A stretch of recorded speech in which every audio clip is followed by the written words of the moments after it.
உறவுகள் அனைவருக்கும் அன்பு நிறைந்த வணக்கம்.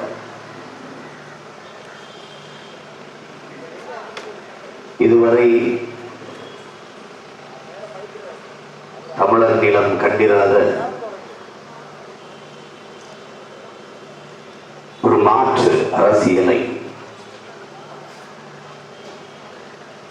ஒரு புரட்சிகரமான அரசியலை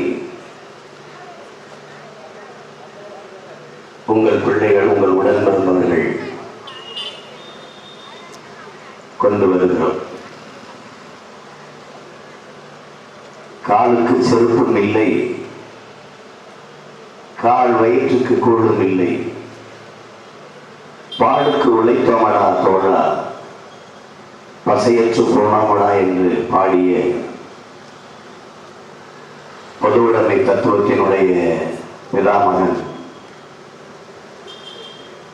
நமது ஐயா ஜீவானந்தம் அவர்கள் பாடியது போல, அவர் பாடி போராடி எவ்வளவோ காலங்கள் ஆகிவிட்டது. ஆனாலும் இன்றும் அதே நிலைதான் தமிழக நாட்டில் நிலவிக் கொண்டிருக்கிறது.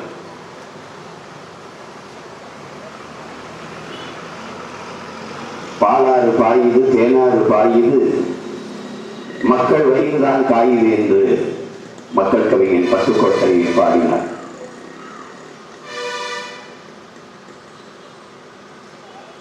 அந்த எழுச்சி மிகுந்த கவிஞன் தனி உடைமை கொடுமைகள் வீடு புரட்சி செய்யறார்.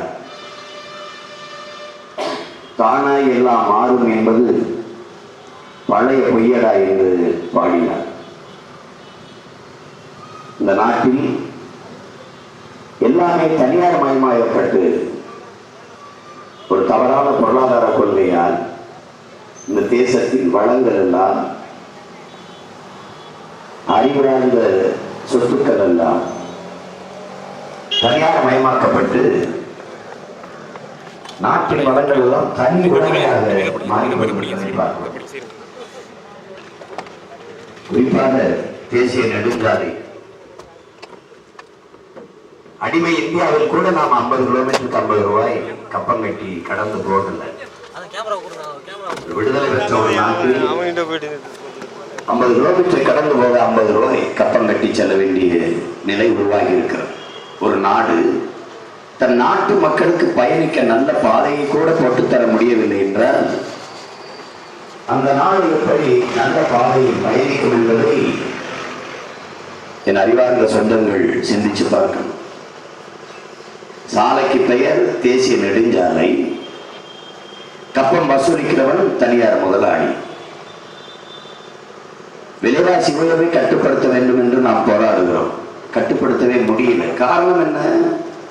இந்த தனியார்மய கொள்கை. எண்ணெய் நிறுவனங்களே அதற்கான விலையை தீர்மானித்துக் கொள்ளலாம் என்கிற தவறான பொருளாதார கொள்கை, தனியார்மய கொள்கை. பாகிஸ்தானில் 1 லிட்டர் பெட்ரோல் 25 ரூபாய், இந்தியாவில் 65 ரூபாய். வெனிசுலாவில் 1 லிட்டர் பெட்ரோல் 10 ரூபாய், இந்தியாவில் 65 ரூபாய். வெனிசுலாவில் ஏன் 10 ரூபாய்க்கு கிடைக்கிறது? இந்த நாட்டின் அதிபர் சாவேஸ் மண்ணின் வளங்கள் மக்களுக்கானது என்ற ஒரு சட்ட வரைவை கொண்டு வந்தார். அதில் அமெரிக்க எண்ணெய் கிணறுகளும் அடங்கும். என் மண்ணின் வளம் என் மக்களுக்கு எல்லாம் வெளியேறுட்டான். தற்சார்பு பொருளாதார கொள்கையை கடைபிடிச்சான். என் நாட்டில் என்ன வளம் இருக்கோ, என் மக்களின் உழைப்பு, என் மண்ணின் வளம், அது போதும் எனக்குன்ட்டான். அதுதான் உலகத்தில் பல்வேறு நாடுகள் பின்பற்றுது. அதுதான் காந்தி கண்ட சுயராஜ்யம். அதைத்தான் பெருந்தலைவர் காமராஜர் சொல்றாங்க, சோத்துக்கு ஊரான் நாட்டில் கையேந்திரதுக்கா போராடி இந்த சுதந்திரத்தை பெற்றோம். என்ன இருக்கோ அதை சாப்பிட்டுட்டு நிம்மதியா படுக்கணும், அதுதான் எல்லாத்துக்கும் நல்லதுங்கிறாங்க. இவ்வளவு பெரிய தேசம் காரை ஏற்றுமதி செய்து, ஆனா வெங்காயத்தை இறக்குமதி செய்து, பருப்பை இறக்குமதி செய்து, எவ்வளவு பெரிய ஆபத்து என்பதை அறிவார்ந்த சொந்தங்கள் சிந்திச்சு பார்க்கணும். எங்க போய் நிற்கும்? வேளாண்மையை கைவிட்டுட்டு எல்லாம் தொழில் வளர்ச்சி. அது எவன் இந்திய முதலாளி இல்லை, எல்லாம் கொரியன் முதலாளி, ஜப்பான் முதலாளி, ரஷ்ய முதலாளி, சீன முதலாளி. அந்த முதலாளிகளுக்கு இந்த நாட்டு இளைஞர்களை அடிமைகளாக அடமானம் வச்சு அவன் பல ஆயிரம் கோடி மனித உழைப்பு மலிவா கிடைக்குது, நிலத்தடி நீர் எவ்வளவு நாள் உறிஞ்சு கொள்ள முடியுது, தடையற்ற மின்சாரம் கிடைக்குது, அதனால இங்க தேடி வர்றான். எல்லா நாடுகளும் இந்த நாட்டில் முதலீடு செய்து தொழில் தொடங்குது. ஆனால் இந்த நாடுகளில் எந்த நாட்டில் இந்தியா தொழில் தொடங்குது என்றால் எந்த நாட்டிலும் இல்லை. இந்தியாவின் பொருளாதார கொள்கையே ஒரு சந்தை பொருளாதாரமா இருக்கு. உலக நாடுகள் உற்பத்தி செய்யற பொருளை விற்கிற ஒரு சந்தையாக இருக்கு. அது வாழ்கிற மக்கள் அதை வாங்கி கொண்டு மந்தைகளாக இருக்கிறோம். சந்தை பொருளாதாரம் எப்போதும் சந்தை பொருளாதாரத்துல வாழலாம், அவ்வளவுதான், வளர முடியாது.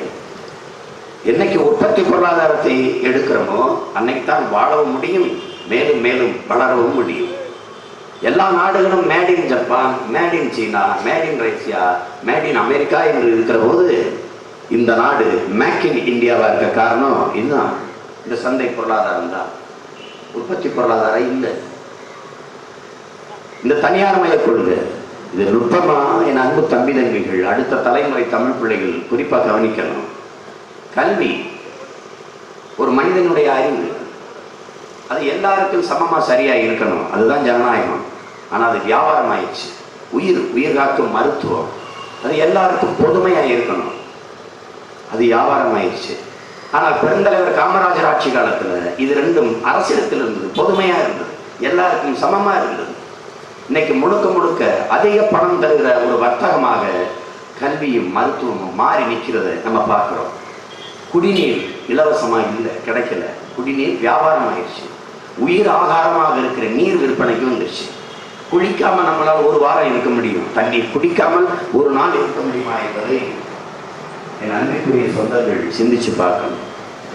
அப்ப இதெல்லாம் என்னன்னா, மிக அடிப்படை தேவையான கல்வி தனியார் மயம், மருத்துவம் தனியார் மயம், தண்ணீர் தனியார் மயம், சாலை தனியார் மயம், மின் உற்பத்தி தனியார் மயம், போக்குவரத்து தனியார் மயம், வானூர்தி தனியார் மயம், எல்லாமே தனியார் மயமாயிட்டா அரசு என்ன வேலை? அரசுக்கு என்னதான் வேலை அப்படின்னா பதில் இல்லை. அரசுக்கு என்ன வேலைன்னா, உள்நாட்டு வெளிநாட்டு பெரும் முதலாளிகளுக்கும் சொந்த நாட்டு மக்களுக்கும் இடையிலே தரகு வேலை பார்க்கிற புரோக்கர் வேலை தான் இந்த அரசுகள் செய்து கொண்டு இருக்குது. இதுதான் ஆட்சியா? இதுதான் ஜனநாயகமா? இதுதான் மக்கள் ஆட்சியா? இந்த ஆட்சியை செய்கிற ஆட்சியாளர்களைத்தான் நாம் 5 ஆண்டுக்கு ஒரு முறை தேர்வு செய்து கொண்டு இருக்கிறோமா என்பதை அன்பிற்குரிய சொந்தங்கள் புரிந்து கொள்ளணும். இன்னைக்கு விலைவாசி உயர்வை கட்டுப்படுத்த முடியாததற்கு காரணம் தனியார் மய கொள்கை. ஒரு பெட்ரோல் 65 ரூபா அப்படின்னா, நாகர்கோவிலிருந்து கன்னியாகுமரியிலிருந்து நான் ஒரு விளைந்த ஒரு தேங்காயவோ அல்லது ஒரு வாழையவோ எடுத்துக்கிட்டு நான் திருநெல்வேலி போகிறேன் அப்படின்னா, இங்கேருந்து இல்லை மதுரைக்கு கொண்டு வரேன், இல்லை சென்னைக்கு கொண்டு வரேன், சென்னை கோயம்பேடு சந்தைக்கு கொண்டு வரேன்னா, இங்கே இருந்து ஒரு லாரி எடுத்தால் அந்த லாரி வாடகை, அது உள்ளே இருக்கிற ஒரு வாழைத்தாறு 10 ரூபாய்க்கு வச்சுக்க, 100 ரூபாய்னு வைங்க, 100 ரூபா. நான் ஒரு 10,000 ரூபாய்க்கு அந்த சரக்கை ஏற்றுறேன், இங்கே இருந்து கொண்டுகிட்டு போகிறேன். இங்கே இருந்து சென்னைக்கு போக 3000 ரூபாய்க்கு பெட்ரோல் வருது. அந்த செலவு 65 ரூபா ஒரு பெட்ரோல் இருக்கிறதுனால 3000 ரூபா வந்துடுது. இடையில சுங்கச்சாவடியில் சுங்க வரி 3000 ரூபா கட்டினேன். அப்போ 10,000 ரூபாய்க்கு மேலே இந்த 3000 6000 சேர்ந்து அடக்க விலையில ஏறுது. அப்போ அந்த அடக்க விலையில சேரும்போது அந்த பொருளின் விலை 2 மடங்கு உயருது. அதனால விலைவாசியை கட்டுப்படுத்த முடியல. இதுதான் எதார்த்த உண்மை. அது யாரு வந்தாலும் முடியாது. அப்ப என்ன செய்யணும்? இந்த கொள்கையை மாற்றணும், பொருளாதார கொள்கையை மாற்றணும், தனியார்மய தாராளமய உலகமய தத்துவத்தை மாற்றணும். அதுதான் மாற்று அரசியல். கல்வி, மருத்துவம், குடிநீர் பொதுமையா இருக்கணும். ஏழை கொண்டு, பணக்காரனை கொண்டு, கிராமத்தான கொண்டு, நகரத்தான கொண்டு, உயர்ந்தவனை கொண்டு, தாழ்ந்தவனை கொண்டு, எந்த பாகுபாடும் இல்லாது மண்ணின் மக்கள் அனைவருக்கும் கல்வி, மருத்துவம், குடிநீர் சரியாக சமமாக தரமாக கிடைக்கும் போதுதான் ஒரு தேசம் உருப்படும். அதுக்கான அரசியலை செய்யத்தான் உங்கள் பிள்ளைகள், உங்கள் உடன் பிறந்தவர்கள் நாங்கள் வந்திருக்கிறோம். இதுவரை நீங்கள் பார்த்தது அரசியல் அல்ல. அரசியல் என்பது முழுக்க முழுக்க மக்களுக்கான சேவை என்கிறார் பெருந்தலைவர் காமராஜர்.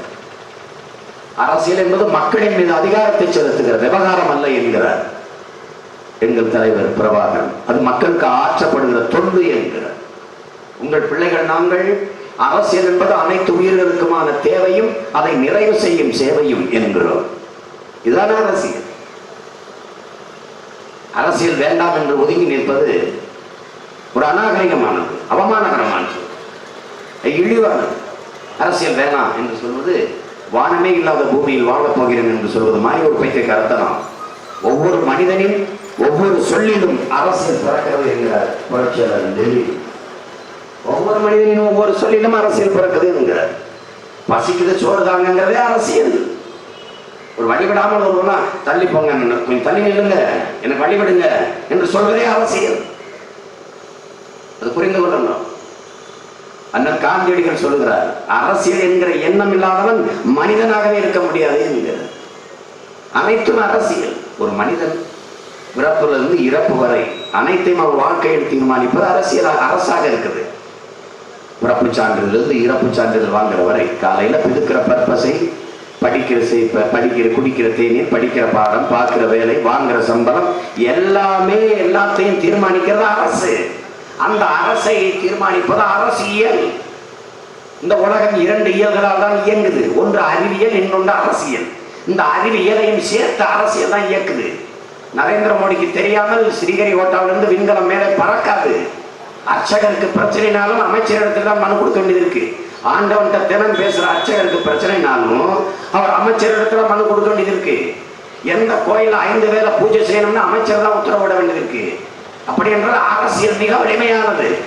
அந்த அரசியலை நாம் தீர்மானிக்க வேண்டியது அடிப்படை கடமையாகிறது என்பதை அறிவில் சிறந்த எனது சொந்தங்கள், அன்பு தம்பி தங்கிகள் புரிந்து கொள்ளலாம்.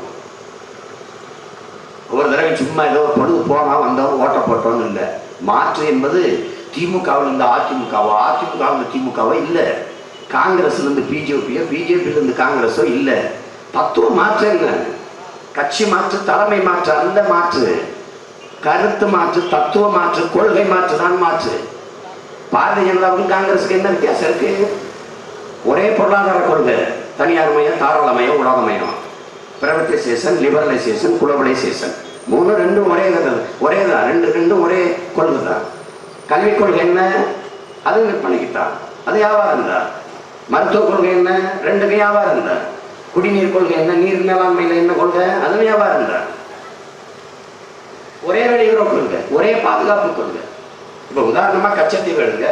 கச்சத்தீவு மீட்க சொல்லி போராடுகிறோம். நம்ம கச்சத்தீவு சிங்களர்கள்ட்ட இலங்கைக்கு போனதுனால தமிழ் மீனவர்களுடைய வாழ்வாதாரம் பாதிக்கப்படுதுன்னு கச்சத்தீவு மீட்புக்கு போராடுறோம். ஆனால் பாரதிய ஜனதாவும் கொடுத்ததா இருக்குது, காங்கிரஸும் கொடுத்ததா இருக்குது. ஒரே நிலைப்பாடு. காங்கிரஸ் ஆட்சிக்கு வந்தாலும் முல்லை பெரியாற்றில் காவிரியில தண்ணிக்கு கேட்டா நீதிமன்றத்துக்கு போ என்று சொல்லுது.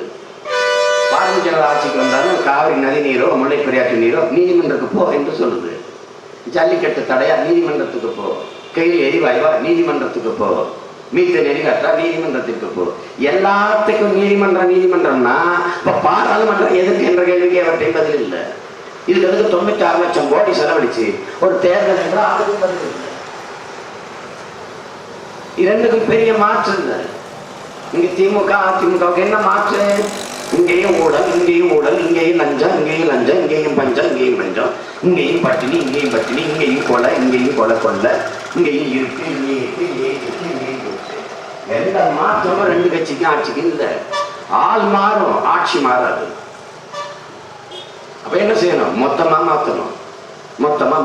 புரட்சி என்பது ஒரு தலைகீழ் மாற்றம். மேல இருக்கிறது கீழே, கீழே இருக்கிறதுக்கு மேல. இதான் புரட்சி. நேற்று இருக்கிறது இன்னைக்கு இருக்காது, இன்னைக்கு இருக்கிறது நாளைக்கு இருக்காது. இதற்கு பேர் தான் புரட்சி. அப்படி இதுவரை இந்த திமுக அதிமுக நாளைக்கு இருக்காது. அதுதான் நாம செய்யற புரட்சி. தூக்கி வீசணும். இதுக்குள்ளே மாற்றம் செய்யக்கூடாது. பழகிடுச்சுன்னு சொல்லக்கூடாது. ரெட்டலைக்கே போட்டு பழகிட்டேன், உதயசூரியனுக்கே போட்டு பழகிட்டேன். 10 ஆண்டுகளா குடிய வெடுப்பா செத்து போயிடுவேன்னா இல்லை, பழகிடுச்சுன்னு சொல்ற போதக்காரனுக்கும் இதுக்கு போட்டு பழகிடுச்சுங்கிறவனுக்கும் பெரிய வித்தியாசம் இல்லை. மாற்றம் என்பது ஒரு பரிணாமம்.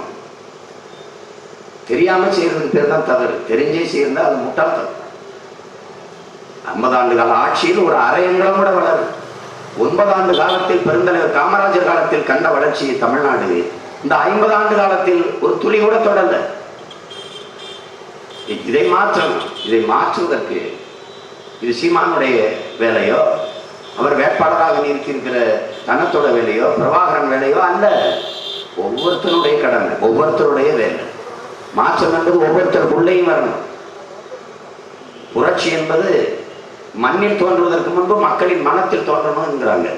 எப்போதும் புரட்சி பணத்திலிருந்து பிறப்பதில்லை, மக்களின் மனத்திலிருந்து தான் பிறக்கிறது. எனவேதான் அன்பிற்குரிய உறவுகள், அருமை தம்பி தம்பிகள், தமிழர் நிலத்தில் இதுவரை இருந்த அந்த கொடிய தீய ஆட்சி முறையை தூக்கி எறிந்து தன்னலமற்ற ஒரு தூய ஆட்சி முறை, ஊழல் லஞ்சமற்ற, பசி பஞ்சமற்ற, அடக்குமுறை ஒடுக்குமுறையற்ற, உண்மையும் நேர்மையும் முழுமையான ஒரு ஜனநாயகத்தை மக்களாட்சி இந்த மண்ணில் நிறுவ என் அன்பிற்குரிய சொந்தங்கள் எங்களுக்கு உறுதுணையாக நிற்க வேண்டும். எங்கள் கரங்களை வலுப்படுத்த வேண்டும். அதற்கு ஒரே ஒரு வழிதான் இருக்கிறது. மறுபடியும் இரட்டலைக்கும் உதயசூரியனுக்கும் வாக்கு செலுத்திய அதிகாரத்தை ஜெயலலிதாவுக்கும் அவரை சார்ந்தவருக்கும் கருணாநிதிக்கும் அவர் குடும்பத்தை சார்ந்தவர்களுக்கும் கொடுக்க போகிறோமா, அல்லது இரட்டை மெழுகுவர்த்திக்கு வாக்கு செலுத்தி நமக்கான அதிகாரத்தை நாமே நிறுவப் போகிறோம்? அதிகாரம் மிக வலிமையானது என்று புரட்சியாளர் அண்ணல் அம்பேத்கர் சொல்கிறார். அந்த அதிகாரம் எம் மக்களுக்கானது என்று நாங்கள் முன்வைக்கிறோம். நமது வாக்கு நம்மை ஆளவா, இல்லை நமது வாக்கு நாமே ஆளவா? இதான் நமக்கு முன்னாடி இருக்கிற அரசியல் தளம். நாம ஓட்டு போடுறது அடிமையா இருந்து வாழவா, இல்ல நாம ஓட்டு போடுறது உரிமை பெற்று வாழவா? இதுதான் இருக்கிறது. மறுபடியும் இரட்டலைக்கு போட்டு பல அடிமைகளை உருவாக்க போகிறோமா, உதயசூரியனுக்கு போட்டு மேலும் பல அடிமைகளை உருவாக்க போகிறோமா, இல்லை இரட்டை மெழுகுவர்த்திக்கு வாக்கு செலுத்தி அடிமை தேசினத்தின் மக்கள் உரிமைகளை பெற்று மீள வாழ போகிறோமா? இதுதான் இந்த தேர்தலில் நமக்கு இருக்கிற முன்னிருக்கிற சிக்கல். பணம் இருக்கிறவன் தான் அரசியல் செய்ய முடியுங்கிற நிலை இருந்தால் அதை ஏற்கிறீர்களா எதிர்க்கிறீர்களா? ஏற்கிறீர்கள் என்றால் இந்த நாடு முதலாளிகள் நாடாக தானே இருக்கும், பணநாயகம் தான் அங்கே இருக்கும், மாண்புமிக்க ஜனநாயகம் எங்க இருக்கும்? இந்த கேடுகட்ட பணநாயகத்தை உருவாக்குவதற்கு தான் நமது முன்னோர்கள் செக்கெடுத்தார்களா? நமது அருமை பெரும்பாட்டன் வ.உ.சி. ஒரு மாடு இழுக்க திணறுகிற இழுத்தது, இந்த செக்கை இழுத்தது இந்த கேடுகட்ட பணநாயகத்திற்கு தானா?